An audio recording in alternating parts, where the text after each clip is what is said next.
Olá, pessoal! Sejam bem-vindos de volta ao nosso canal. Hoje vamos mergulhar numa das histórias mais famosas da Bíblia. Uma que explica muito sobre a diversidade do nosso mundo. Estou falando da Torre de Babel, que encontramos em Gênesis, capítulo 11. Preparem-se, porque esta história vai muito além de apenas uma torre alta. Vamos situar-nos. Depois do grande dilúvio, a humanidade começou a crescer novamente. Eram todos descendentes de Noé e dos seus filhos. Naquela época, algo incrível acontecia. Toda a gente na Terra falava a mesma língua. Imaginem só, sem barreiras de comunicação, sem necessidade de tradutores. Todos se entendiam perfeitamente. As pessoas migraram para o leste e encontraram uma planície fértil na terra de Sinar, que hoje corresponde à região do Iraque. E foi lá que tiveram uma grande ideia. Disseram uns aos outros: "Vamos fazer tijolos e cozê-los bem." Eles estavam a desenvolver uma nova tecnologia, usando tijolos queimados em vez de pedra e betume como argamassa. Com este novo material de construção, a ambição deles cresceu. Eles disseram: "Vamos construir uma cidade para nós, com uma torre que chegue até os céus. Assim, faremos um nome para nós e não seremos espalhados por toda a terra." Vamos analisar isso um pouco melhor. A motivação deles não era apenas construir algo grande.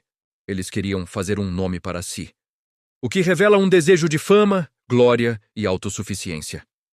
Queriam alcançar os céus com as suas próprias forças, um ato de orgulho e desafio.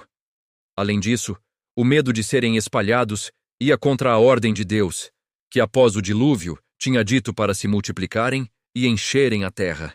Eles queriam ficar juntos, concentrar o seu poder e controlar o seu próprio destino. Então, a Bíblia diz que o Senhor desceu para ver a cidade e a torre. Esta é uma forma de linguagem que nos ajuda a entender a perspectiva de Deus. Ele observou o que a humanidade estava a fazer e disse: "Eis que o povo é um, e todos têm uma mesma língua. Se isto é o que começam a fazer, nada do que eles planearem fazer lhes será impossível."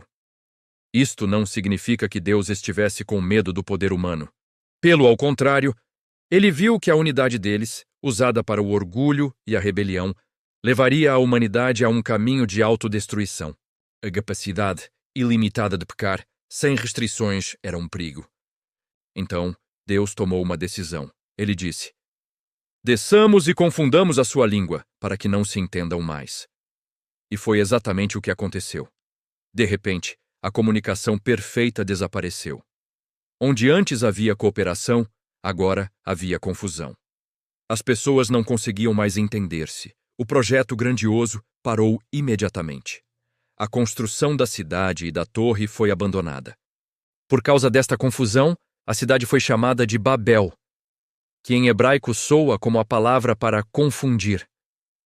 A partir dali, o Senhor espalhou os povos por toda a face da terra, cumprindo à força o seu mandamento original.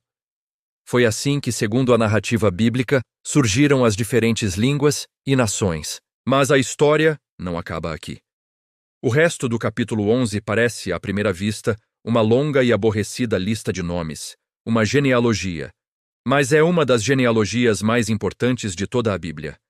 Ela traça a linhagem desde Sem, um dos filhos de Noé, até um homem chamado Abrão. A genealogia começa com Sem e passa por 10 gerações, mencionando Arfaxade, Selá, Eber, Peleg, Reu, Serug, Naor e finalmente Terá. Esta lista funciona como uma ponte. Ela conecta a história da humanidade dispersa em Babel com o início da solução de Deus para o problema do pecado e da separação. O foco afunila-se em Terá e nos seus 3 filhos, Abrão, Naor e Harã. Aprendemos que Harã morreu cedo, deixando um filho chamado Ló. Também descobrimos um detalhe crucial. A esposa de Abrão, Sarai, era estéril e não podia ter filhos. No final do capítulo, Terá pega na sua família, Abrão, Sarai e o seu neto Ló, e parte de Ur dos Caldeus, uma cidade importante na Mesopotâmia, com o objetivo de ir para a terra de Canaã. Porém, eles param a meio caminho, na cidade de Harã, e estabelecem-se lá. Terá vive até os 205 anos e morre em Harã. Esse final nos deixa em momento de suspense. A humanidade foi dispersa por causa do seu orgulho em Babel. E agora, Deus escolheu uma linhagem específica, a de Sem, e um homem, Abrão, para iniciar o seu plano de redenção. Mas este homem escolhido tem uma esposa estéril, e a sua família está parada a meio caminho do destino prometido. Gênesis 11 mostra-nos o problema, o orgulho e a rebelião humana que levam à divisão, e imediatamente aponta para o início da solução.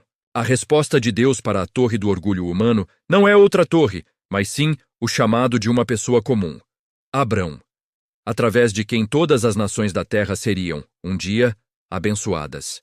E essa história, a história de Abrão que se tornará Abraão, é o que vamos explorar daqui em diante. O que acharam desta passagem?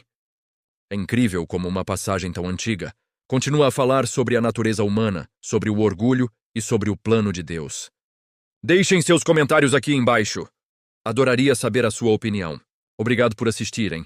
Se gostaram do vídeo, não se esqueçam de deixar um like, compartilhar e se inscrever no canal para não perderem o próximo episódio da nossa jornada pela Bíblia. Até a próxima.